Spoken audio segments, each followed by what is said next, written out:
excited for you to meet today's guest, Dr. Anna Lembke. This story is something that affects all of us, even though we like to point fingers at others who we think are out of control, because it's the story of addiction and seeking pleasure. And we are now in a world where we have constant opportunities for pleasure. Her new book is called Dopamine Nation, Finding Balance in the Age of Indulgence. So let's go right to Anna without wasting any more time. She's got a plane to catch to New York. Hi, Dr. Lembke. It's so good to meet you. Thank you so much. It's nice to meet you too. I waited a long time to do this interview with you because this is something I've been droning on about myself with people, and especially the way the kids are coming into the world, having so much protection, so much indulgence, so much pleasure at their fingertips. So first, let's start with why you, first of all, chose addiction as your career path as a psychiatrist, and quickly get into the story of then what motivated you to write this book. Initially, when I became a psychiatrist, I did not want to treat people with addiction. I was trained in an era where we did not regard it as a mental illness, believe it or not. We regarded it as a societal problem or a moral problem, a character problem. But I gradually realized that many, if not most of my patients, in addition to struggling with anxiety, depression, bipolar disorder, you name it, were also struggling with various forms of addiction to drugs, to alcohol, especially in the early aughts, to prescription pills, and then more recently in the last decade or so, a growing number of patients coming in with what we call process addictions. This is addictions to behaviors rather than substances, things like sex, gambling, the internet, you name it. That's how I got into it, sort of a call to serve, seeing what was needed. And then writing the book was really a desire to share with folks what I have learned over 2 decades of being a practicing psychiatrist in Silicon Valley, really at the front lines of the tech industry, and also a kind of an age of extreme wealth and an age of extreme access to all kinds of things, and what I was seeing in terms of the impact, as well as really wanting people to understand the neuroscience of what happens in the brain as we become addicted. This is becoming so much more necessary now for us to understand how our own brains work, because we the possibility for distraction is everywhere. And we're taking advantage of all of it. And you're right at the hub of where it's all happening, where the greatest distraction mechanisms are happening out of Silicon Valley, along with all the good. So first of all, let's go with your own story. I love your book. I already have several people, friends who have bought it. Is it true it's in 20 languages? Actually, it's been translated in over 30 languages now. 30. I looked it up and it had only said 20, didn't do you a service. Well, I say this because it's such an important book for raising kids, for understanding ourselves, our mates, our family, and finding balance in this out of balance society again. And everyone will agree we're out of balance. So 30 languages, so wonderful you. Anyway, but you reveal yourself in a very vulnerable way in this book because you thought, well, addiction's for other people. And then you had an event in your life where you were feeling blue. You know, it was a personal event where we were trying to reconcile some feelings and you became addicted. So if you would go ahead and tell us what your journey was all about and how you discovered you were not exempt. Yeah. So I, about 15 years ago now, got addicted to romance novels. And of course, that might elicit a bit of a chuckle. Can you really get addicted to romance novels? And let me just qualify it by saying, my problem was not a kind of life-threatening addiction like I see in many of my patients.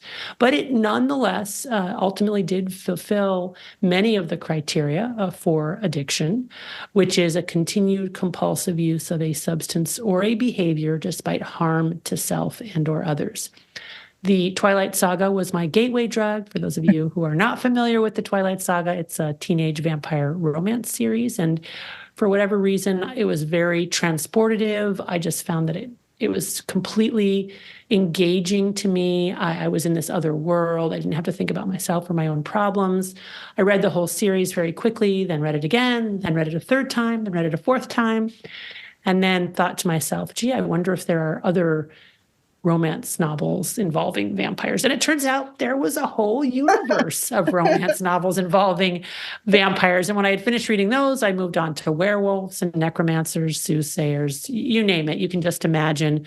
And that's really part of the point, that we are now living in a world of almost infinite supply of these highly reinforcing substances and behaviors, plus the application of technology that allows for almost immediate delivery has really transformed our propensity for compulsive overconsumption.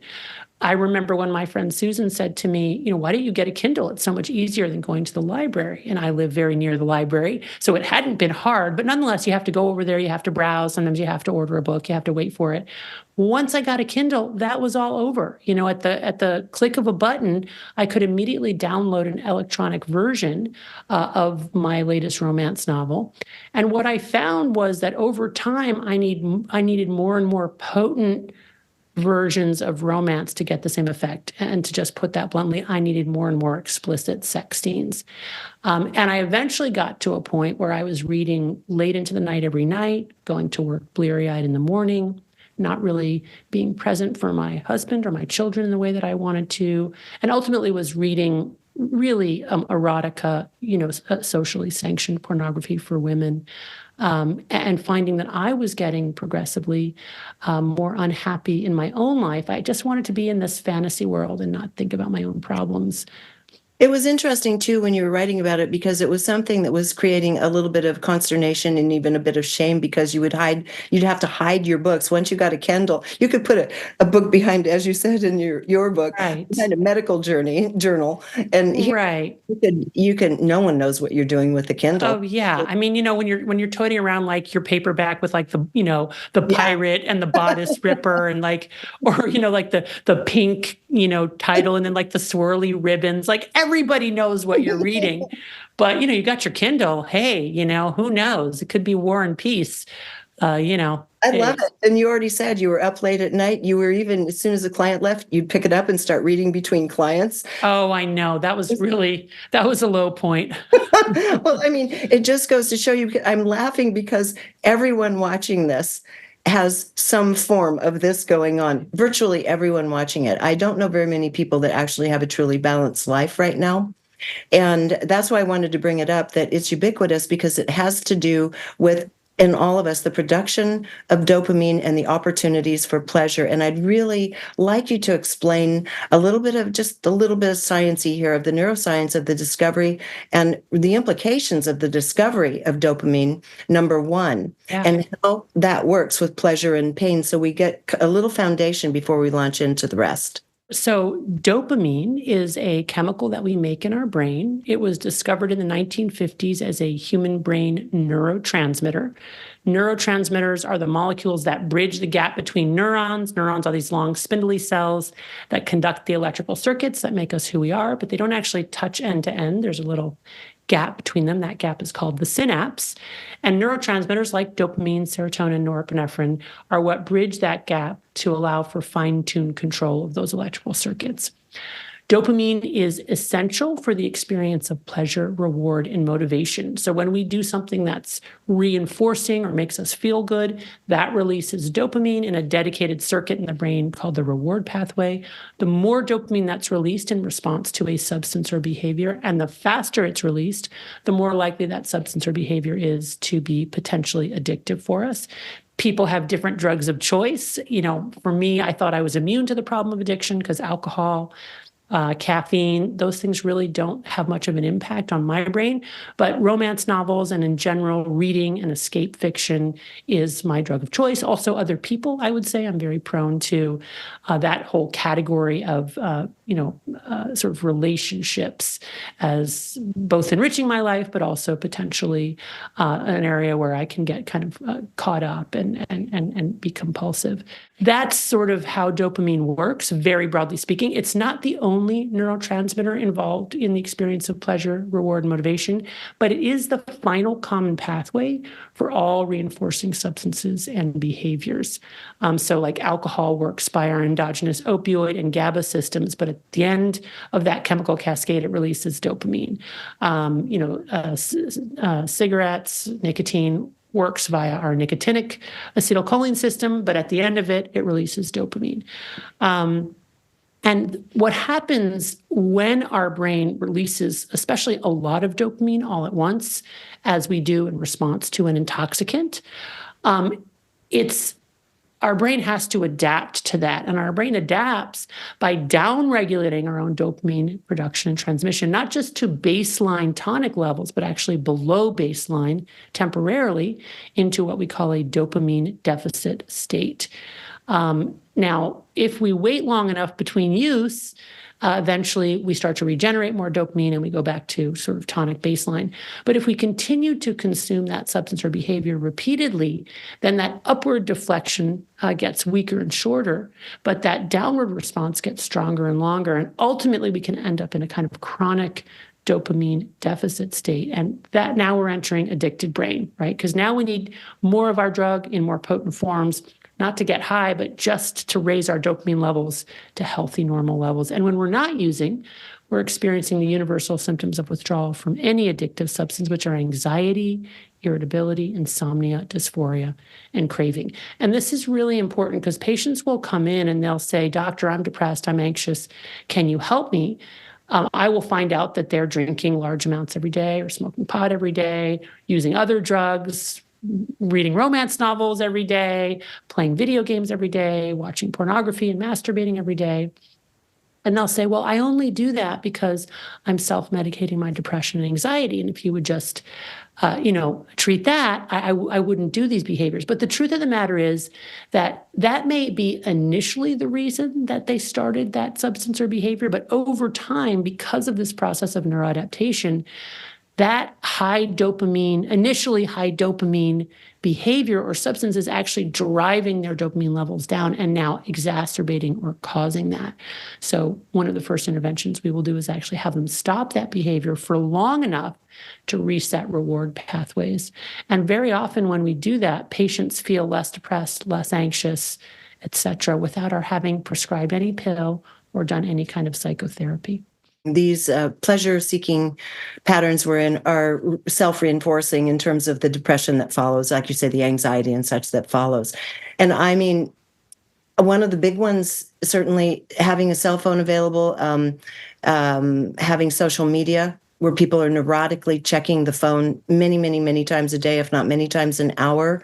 All of these things are included when it comes to this very complex of the way dopamine works in our brains, including streaming video at night. And I think COVID certainly threw the world into video streaming at night, which disrupts sleep patterns and everything else, right? Mm-hmm. Yes. So digital images, moving images, digital drugs light up that same reward pathway as drugs and alcohol. They release dopamine. If it's very potent and also long-lasting, our brain has to accommodate that increased dopamine by downregulating dopamine transmission and production, and we eventually get less and less happy, right? We enter into this dopamine deficit state. And again, then it's, as you say, self-reinforcing, or we enter the compulsive loop, the addiction vortex, where now we're just using to bring ourselves back up to a normal baseline. Yeah, and I mean, that's why I really recommend it to all my friends, and especially people with kids and even grandkids, to start understanding how this pattern works, because these little guys are born into this oversaturated world that's out of balance and pleasure seeking. So let's talk about one of your clients who he shows up throughout the book because he had an epic journey with sex addiction and so wanted to be beyond it. And he would disappear for long periods and then show up again. Let's talk a little bit about sex addiction. And I want to segue that into what is going to happen when virtual reality, VR sex, becomes ubiquitous. What's going to happen to us as a species? Yeah. Well, I think it's already happening. We're already seeing some major epidemiologic trends in the form of younger people having less sex than they used to, probably in part because they're spending more and more time online, watching pornography and engaging in sexual acts online. So sex is highly reinforcing. Orgasm causes a flooding of these feel-good neurotransmitters in our brains. People can get addicted to orgasm, compulsive masturbation, viewing pornography, having sex, just like they can get addicted to drugs and alcohol. I do think that sex addiction is a silent epidemic in our country today, and probably in the world, especially among men and boys. Not that women are immune to the problem. You could argue I had my own version of a sex addiction, but the kind of sex addiction that's happening for men and boys online with compulsive viewing of pornography and compulsive masturbation is really at epidemic proportions, causing people to get depressed, anxious, suicidal, being non-functional, enormous shame and guilt, especially in the current climate of #MeToo, where young men in particular have a lot of trepidation about, approaching women in any context, and it's good that they're thoughtful about it, but, it's kind of escaping from the real life complexity of that by going online to satisfy their sexual urges. And Joseph, I mean, he went to such Yeah. extremes, and he even Yes. created a little machine that would Right. help him stay on the edge of orgasm Right. for hours and hours. Yeah. Right. Because Yeah. his brain was Yeah. perpetually flooded. Yeah. Now, that's Yeah. an extreme, but use him as an example because it was such a wonderful example in the book. Yeah, so he's a wonderful person. He was married, a very kind, thoughtful, bright person, a scientist, and he, developed a very severe sex addiction, really a life-threatening sex addiction, that ultimately led to his wife leaving him, almost losing a series of jobs, risking his life because essentially he built this masturbation machine that got more and more sophisticated and more potentially lethal over time.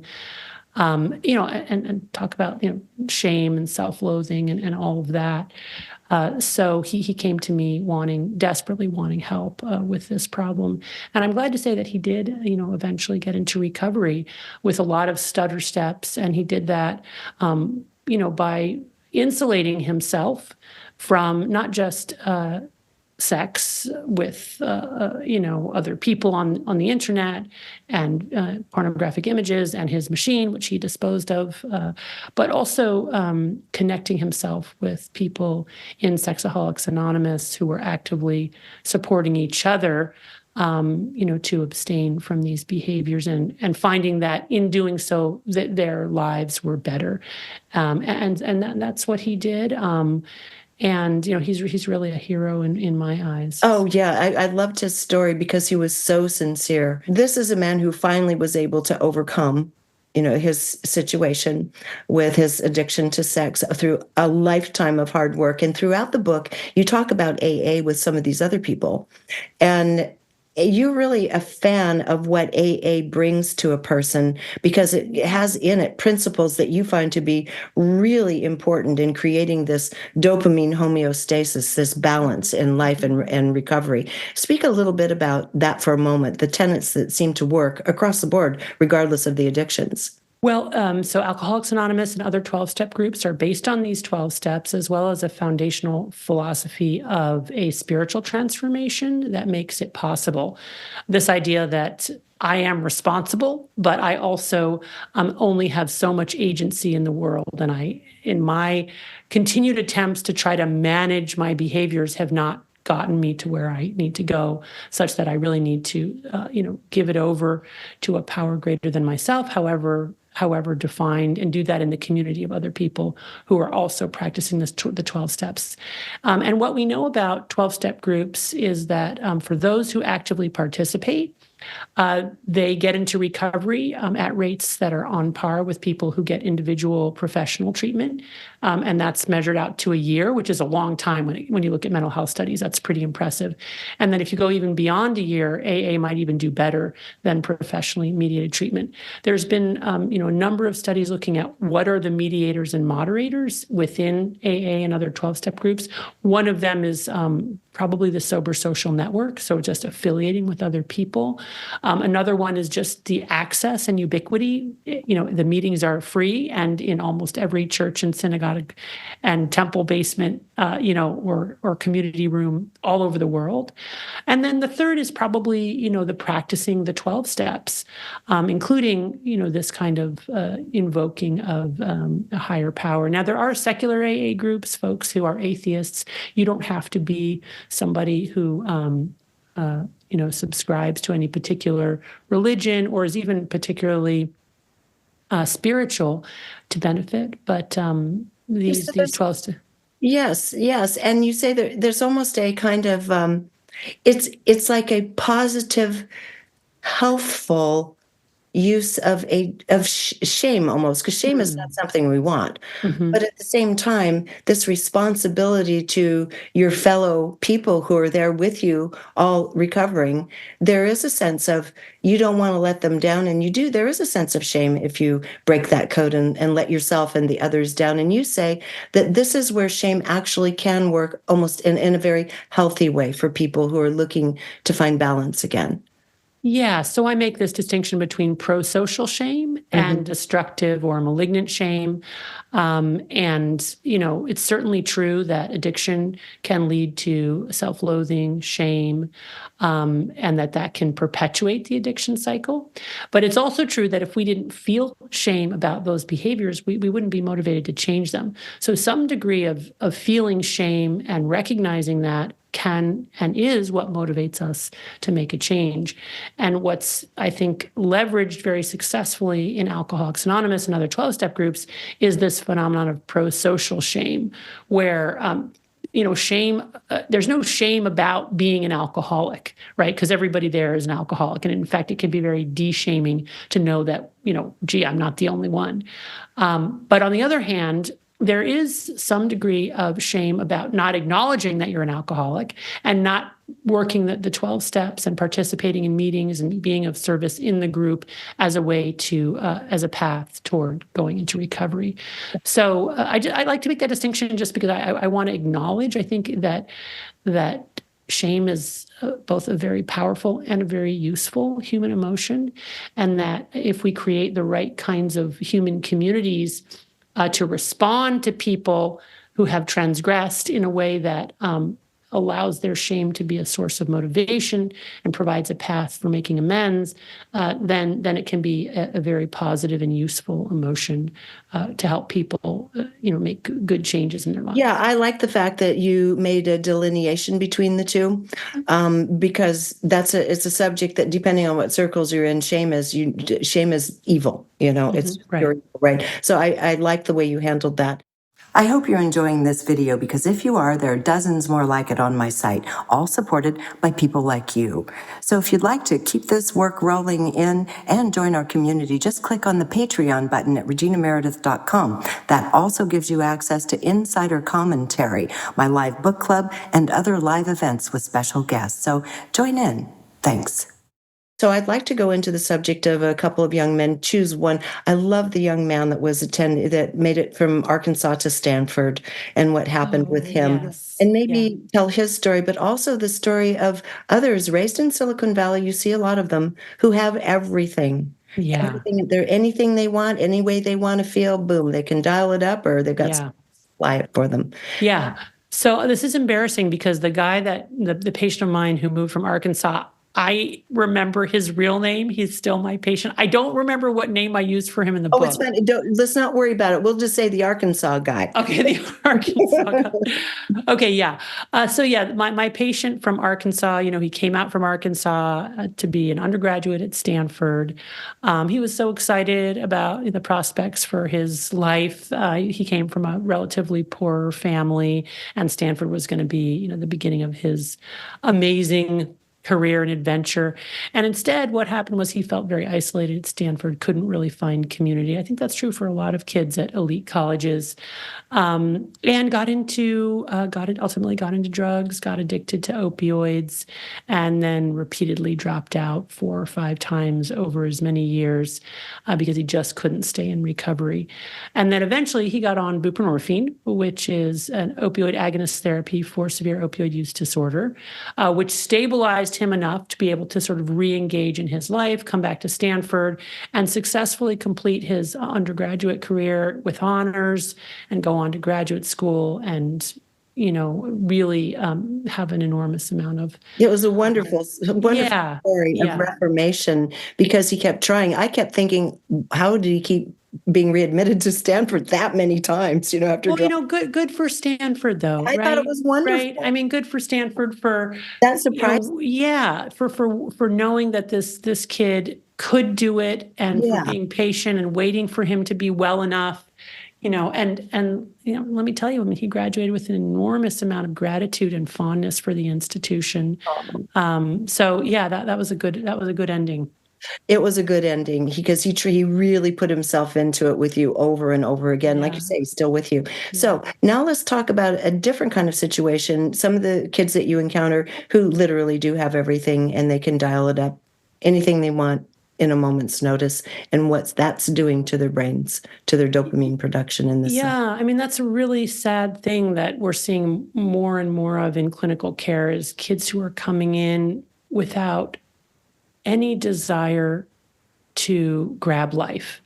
They barely get themselves out of bed in the morning. They barely attend school. They don't want to do their schoolwork. They don't want to participate in any kind of organized activity. And yet these are kids who come from, loving parents, wealthy families. They have privileged education. No parenting is perfect, but these parents are certainly good enough, in the spirit of Winnicott's Good Enough Mother. And it really sort of begs the question, like, what is going on here? And I think, it is, what I refer to as the plenty paradox and the ways in which overabundance itself can actually be a human stressor. We were wired over millions of years of evolution to reflexively approach pleasure and avoid pain. We have this brain mechanism that makes every pleasure fleeting and makes us the ultimate seekers, always wanting more. We're really wired for pain. And yet we live in a world in which we're insulated from pain. This one patient of mine, I'll never forget, he said, well, if I want to have sex, I just go online to one of the dating apps and I hook up with someone and I have sex. If I want to snort cocaine, I just go online and contact my dealer and he brings over cocaine. And he just had a long list. And I just said to him, wow, I mean, how is that working for you? And he just paused. He said, not very well. So just this recognition that this relentless pursuit of pleasure actually makes us miserable. And it does it through a recognizable brain mechanism where we so overwhelm our brains with dopamine that our brains have to compensate by going into this dopamine deficit state, which feels exactly like clinical depression, clinical anxiety, such that the intervention for these kids, paradoxically, is not to make them more comfortable and not to insulate them more from stressors, but actually to get them out into the world and doing hard things, moving their bodies, engaging, in work, especially physical work, because of that disconnection between mind and body, which is so pervasive in the world that we live in now. With empathy, encouraging them to do things that make them uncomfortable. And ultimately, by doing that, allowing them to build up the mental calluses such that they can function in the world, and that they also recognize that, like, life is hard, and that it's not like we're all happy all the time, and that unhappiness and frustration and pain and suffering is part of the human condition. So these are the kinds of sort of shifts that we need to make. I mean, you bring up in the book, for example, in fact, one fellow used this technique of taking ice cold baths, which, it's a thing, and it's a good therapeutic thing. It's used in other ways therapeutically as well, medically. But in times past, we didn't have hot showers to go to. We didn't even bathing was painful throughout Right. history, unless it was a very hot day somewhere. Right. We didn't even have the luxury of hot water. So in fact, I love that story because he became addicted to ice baths, really. Right. Couldn't wait to jump in the next one because that pain would, as you say, break that pattern, and allow him to go back into the release, into that joyful experience after the pain. And so let's talk about what happens with little kids who are being protected from essentially any kind of pain, any kind of danger. And you call this, I think, over sanitization and Mhm. over pathologizing our children, which I thought was really interesting. So please tell us what's happening as we're insulating our kids to this extent where they are not even allowed a moment of boredom. Yeah. Well, I mean, I just want to say first, as a parent of Gen Z kids, I certainly can relate to an urge to want to protect and insulate my child from distress and from bad things. It makes me unhappy when my child's unhappy. It makes me anxious when my child is not doing well in something that he cares about or she cares about. But nonetheless, we have to really allow our children to go out into the world and without our intervention or with minimal intervention, have these real world experiences, including real world consequences, or they really won't learn and they won't grow. And so in our attempts to be good parents, we're actually, depriving them again of that opportunity for growth that is so essential for mental and emotional well-being. And I think it's really going to require sort of a shift in our culture, in our notions of parenting. What's very predominant now in notions of parenting is this idea that, oh, if my kid experiences any kind of trauma at all, they're going to be on some psychotherapist couch in adulthood, having to work through their post-traumatic stress disorder.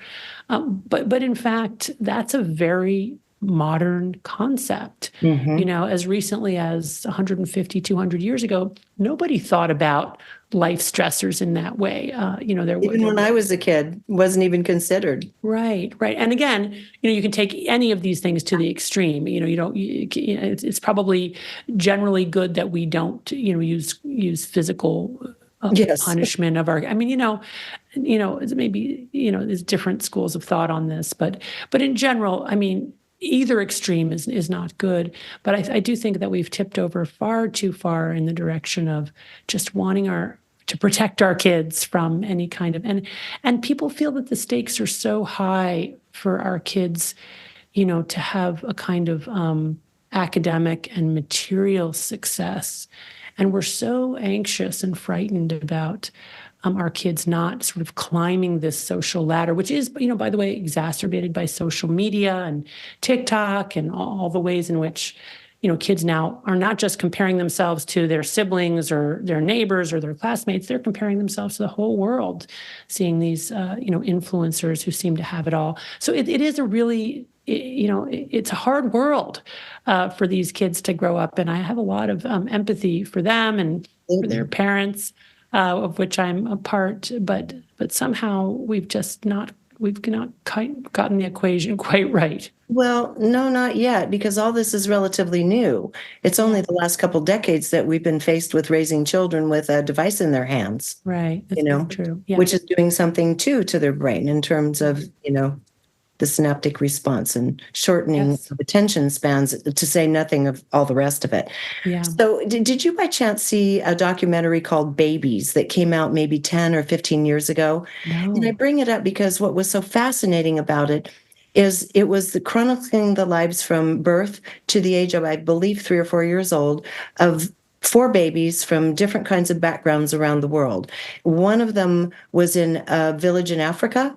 One of them was from a tribe in Tibet. One was, I believe, New York City, and then San Francisco.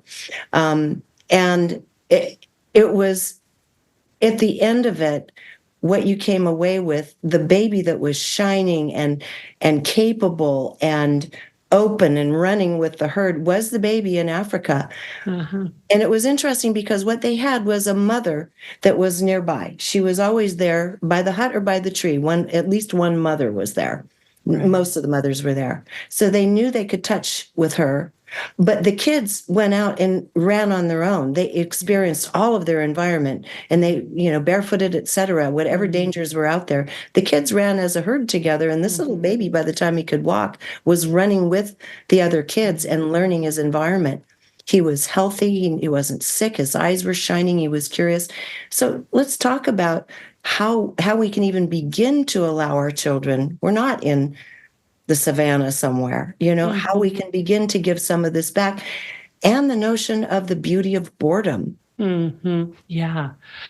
Yeah. Well, I didn't see that documentary. It does sound fascinating. I think, it speaks to, not just differences in parenting, but probably more importantly, how families are embedded within a society and how work and family interrelate. So, again, in the United States, up until about 200 years ago, family and work happened in the same place, and it was shared throughout the day and throughout the weeks and months and years. Today, we engage in a lot of separating from our children. We go to work, they go to school, and those separations alone, you could argue, are highly traumatic because we're highly social creatures. Yes. And every time we separate, there's some degree of separation anxiety. When we come back together, there's some degree of rapprochement or re-engagement anxiety. And so we have this, inherently, this really stressful kind of condition. Now, interestingly, social media, there are a lot of family texts, and families now at a distance able to stay in closer proximity through the text, which can be a good thing. It can be a bad thing too, because of the kinds of stimulation we might get, or the lack of other data that we might get, if we're just texting without being able to, follow up in person to sort of check things out. But I just think it's important to really frame and recognize that it's not so easy as just saying, well, parents should do X, because parents are parenting in a world which is organized in a very different way than in, the way that life was organized 200 plus years ago, or the way that life was organized in other countries or other cultures. So just kind of noticing those things, I think, is really important. And then trying to think, okay, well, within the framework of how modern American life is, what can we do that would sort of foster? And I think what's happened, unfortunately, with the technology and social media and the devices is that families have become even more splintered. Instead of now there being family movie night, and I can speak from my own thing, we went from really enjoying family movie night when my kids were much younger to all of a sudden, when my kids were in high school, everybody had their own device. Nobody could agree on what they wanted to watch. So everybody watched something separately in separate rooms on their own devices. It's just a metaphor for the kind of splintering that we're seeing as more and more of us are getting our needs met from these devices, such that we no longer need to turn to other people in order to get those needs met. And of course, relationships are largely dependent on mutual needs, right? I need you, you need me. That's part of what keeps us together. And which is why, I think that Jacob, the character in my book who built his masturbation machine, is a great metaphor for all of us, because these devices, in a way, are functioning as masturbation machines, right? We're meeting our own intellectual, physical, sexual, emotional needs with these machines. And so we're sated. Why make the effort to go out and find a real person? But we need each other. I mean, that's we the do. studies that have been done throughout, the span of one's life, and in retirement facilities and so forth. Interesting that I remember reading one article that said one of the factors that keeps a vital social life in retirement facilities is gossip. Engaging oneself in other people's lives and feeling whatever it is, needed or superior or whatever. It kept that kind of engagement going, and those were healthier. The members that were engaging in gossip turned out to be among the more healthy and engaged in life. We just need each other. Yeah, and so speaking of that generation too, or people who are older, whether living in a retirement home or not, we're seeing a huge spike in older people spending enormous amounts of time consuming digital media. And not going to, engage in gossip in the retirement home or visit a friend or go to the community center or go play cards or bocce ball or pickleball or whatever it is. So this is not just affecting young people; it's also affecting All of older. us. Yeah, This affects all of us. yeah. So I want to talk about one further thing before we sign off here, and that is the notion of lying and Uh-huh. what that does, because people who are addicts, it sounds like often fall into patterns where they're kind of lying about everything, just trying to cover their lives up from shame and whatnot. Right. But this is happening within all of society and every person. We all have a tendency to, even if it's a little white lie, there are little lies told all the time. But tell us a little bit about what lying does in terms of the prefrontal cortex, and also what happens when you start telling the truth. Because we're putting out these portraits of ourselves on social media, making our lives look like some kind of sizzler reel, sizzle reel in Hollywood, when that's not it. And it makes everyone Yeah. terrible, like their life was Yeah. pale in contrast. So there are different levels of deceiving ourselves, deluding ourselves, and lying to ourselves. Right. Talk about that and what happens when we go straight and honest. This is really something that I learned from my patients. I saw a consistent pattern over the years, independent of how folks got into recovery, whether it was through AA or 12-step groups or some other method, that almost universally they identified truth telling, or what I came to call radical truth telling, as something that was integral to their recovery. And it was just sort of interesting, like, why would that matter? Yes, clearly they wouldn't want to lie to others about, what they were using in terms of their addictive behaviors. But what they told me was it wasn't just about that. It's like they couldn't even lie about why they were 5 minutes late to a meeting, because those little lies would compound to the bigger lies, and then they would find that they would relapse. And as I began to research lying and truth telling, what I found, which was so fascinating, was that it looks like lying may actually weaken the prefrontal cortex, which is the large gray matter area behind our foreheads. Or to say it another way, that active truth telling may actually stimulate the prefrontal cortex. And the prefrontal cortex is essential for being able to delay gratification and appreciate future consequences. So one of the things that may happen by actively making the effort to tell the truth about every little thing, which, by the way, takes effort because we're all natural liars, it may actually help people because it may strengthen the prefrontal cortex. The other thing about truth telling is that it probably promotes intimacy. That when we tell others the truth, we think they're going to go running, horrified by the things that we've done. But in fact, it brings them closer as they see in us their own shared humanity, their own flaws. And when we have real intimacy with people, it's a wonderful and healthy source of dopamine. So we need those alternative healthy sources of dopamine to counteract those unhealthy sources of dopamine. It's also really true that part of how we, become well or thrive is by telling the right kinds of stories about our lives. Because the way that we tell our self stories or our autobiographical narratives, it is really important to not just how we organize the past, but also how we make decisions going forward. And when we're lying, we're essentially iteratively over time concocting these false narratives that don't allow us to see all of the data that we need to make good decisions. Whereas if we're telling the truth, then we're constructing a more truthful autobiographical narrative, which gives us a lot more information on which to base our decision making. So those are just some of the levels at which radical truth telling works, which is why we actually prescribe it. So in my work with patients, I'll say, okay, I'd like you to try this month to tell no lies about anything. And what you're going to notice is you're going to be lying without even realizing that you were lying until maybe you're halfway into it. Good exercise for all of us. It's a really good exercise. Yeah. Well, I said at the top, and I can't say it again. Thank you so much for putting this work together. Just any final thoughts you have at this time? Well, thank you for the conversation. I enjoyed it. Thank you for inviting me on your show. Is there anything else you would like to add to what we've done? We didn't get into antidepressants. We didn't get into addictions to pain. We can't. There's not enough time. This book is really rich. So I highly recommend people pick up a copy for themselves. I mean, I think every time, in fact, it's gotten to the point where I can't even open a news app anymore. Everything is so out of balance.